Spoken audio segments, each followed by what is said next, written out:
Abdulloh doimiy talaba. Abdulloh doimo izlanishda edi. Doim o'qir, dars berardi. U doimo o'qigan narsalarini birovga o'rgatgan kishi tezroq olim bo'lish haqida eslatib turardi. Uning shijoati shu 60 da ham 18 yoshlarnikidan ziyod edi. Odamlar undan: "Siz qachongacha ilm talab qilasiz?" deb so'raganlarida, "Men o'lguncha tolibi ilm bo'lmoqchiman." Talabaga barcha narsa istig'for aytadi, hattoki suvdagi baliqlar ham deyilgan. "Shunday ekan, uni tashlab bo'ladimi?" deb javob berardi. Abdulloh Shom sohilidagi Tarsus, Masisa yoki Makka Mukarrama va Madina Munavvara shaharlariga qilgan uzoq muddatli safarlarida u yerdagi musulmon ahliga Rasululloh sollallohu alayhi vasallamning hadis shariflari muboraklarini ustozlaridan qanday eshitgan bo'lsa, shunday yetkazar edi. Shuningdek, u o'zining Kufa, Basra, Shom, Xuroson, Makka va Madinaga qilgan safarlari chog'ida odamlarga savdo sirlaridan darslar o'tar, ularni tijorat, o'z xususiy ishlarini boshlashga ko'maklashar va yo'l yo'riq ko'rsatardi. Uning yordami bilan yuzlab insonlar savdo bilan shug'ullana boshladi, kasb qildi, ilm oldi, tirikchilik tashvishidan qutulib kitob yozdi. Bir safar Xorazmga kelganimizda ko'pchilikning talabi asosida o'z uyida savdo siri va savdodagi halollik haqida ma'ruza qildi. Ma'ruza juda ajoyib bo'ldi. Ayniqsa muhtojligi uchun molini sotadiganlardan foydalanmaslik, asl narxini bilmasdan mol olib chiqqan odamlardan insof bilan xarid qilish, qarzi evaziga uydagi molini, qo'yini, otini past bahoda kelishmaslik, mavsum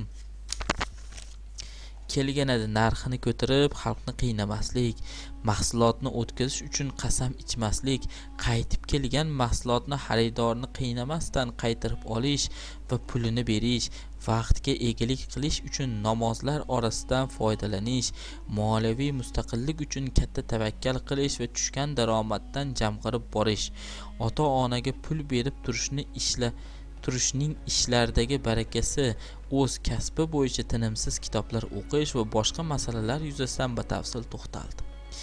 Odamlar shu darajada mahliyo bo'lib eshitib o'tirardiki, hovlida saltiq etgan tovush eshitilardi.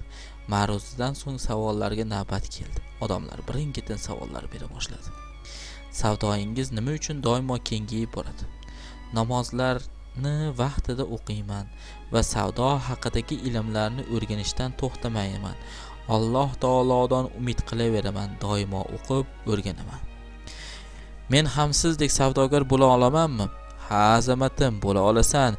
Agar o'z ustingda ishlasang, ustoz tutsang, namozlaring orasidagi vaqtlarga ishlaringni rejalasang va og'ishmay maqsad sari intilsang, Alloh taolo doimo umidvor bo'lsang, Allohdan doimo umidvor bo'lsang, mendan-da buyukroq tijoratchi bo'lasan.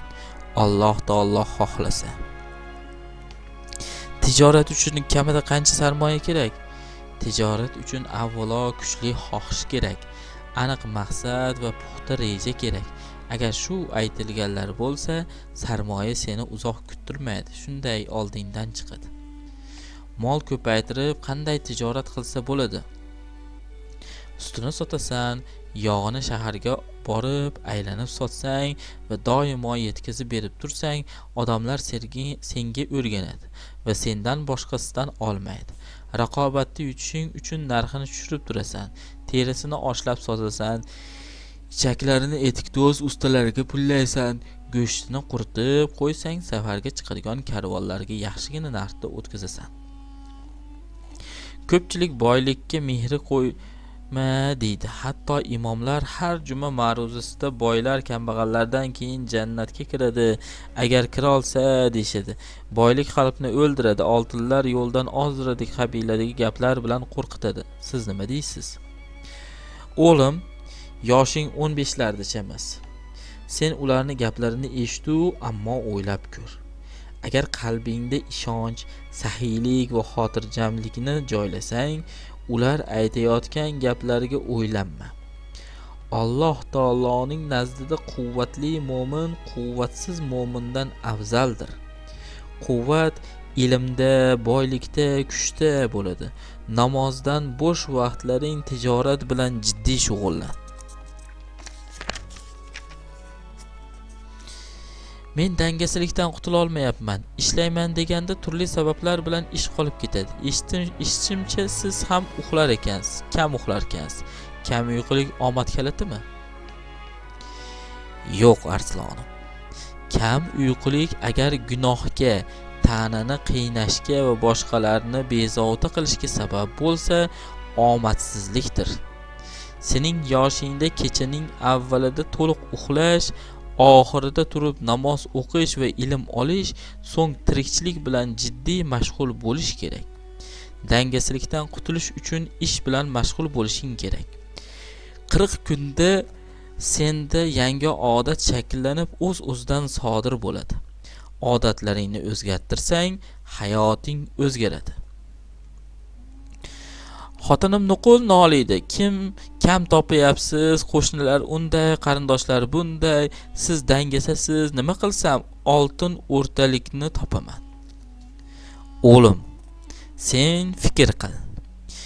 Buyuk erlar ortida buyuk ayollar turadi. Ustozim Imom Azam roziyallohu anhu ning ortida fazilatli ayoli bor edi.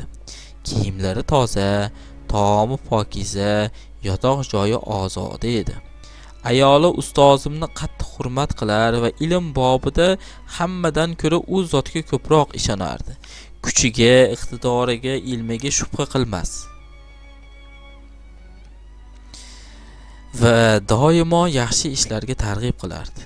Shunday vaqtlar bo'lganki, ustoz unutsalar ham ayoli biz kabi talabalarni unutmas. O'g'illari orqali dinor, dirham, kiyim-kechak berdirib yuborardi. Ayolingni tushun va tushuntir. Senga ishonsin va madad bo'lsin. Xotin qo'sh ho'kiz degani 2 barobar ishlasin degani emas. Toparmon, ayol tutarmon bo'lib ro'zg'orni obod qilishi demakdir. Ko'chadan rizq topadi, ayol uni isrof qilmaydi. Pul topadi, ayol bola tarbiyalaydi. Qolganini o'zing tafakkur qil va oqil oila boshlig'i bo'l. Rosa 40 kun janjal qilmasdan namozlarni o'qib bo'lib, oilani tartiblash, topganingni rejasli sarflash, ayolingga chiroyli muomala qilish va farzandlaringni e'tiborni uzluksiz qilsang, Alloh taolo xohlasa murodingga yetasan. Ustoz, inson qanday ishni qilsa charchamaydi? O'zgalarga va o'ziga manfaati ko'p ishni qilgan inson charchamaydi. Ko'p ishlash uchun nima qilish kerak? Sen ko'p ishlaganingga emas, qanday natija olganingga qara. Agar ko'p ishlab, oz natija olayotgan bo'lsang, demak vaqtingni moslab ishingni tartibga solishing kerak. Agar oz ishlab, oz natija olayotgan bo'lsang, dangaslikni bas qilib, ko'proq ishlashing lozim. Savol: sal noaniqroqligi uchun javob ham shunday bo'lib qolmasin. Quloq sol. Ish ustida sarflagan vaqtingga emas, nima ish qilganingga boq. Ba'zilar bir kun ishladim deydi, ammo qilgan ishi bir pora tilovat qilganchalik vaqtga teng.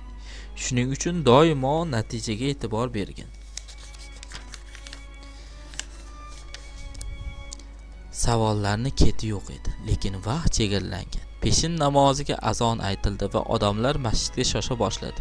Biz ham ibodatga oshiqdik. O'sha kuni hamma xursand, olgan ilmlarni yaqin bir necha yil uchun yaxshigina dastak, qo'llanma bo'lardi. Men ham muhim joylarini yozib qo'ydim, kelajakda bir kitob yozish uchun.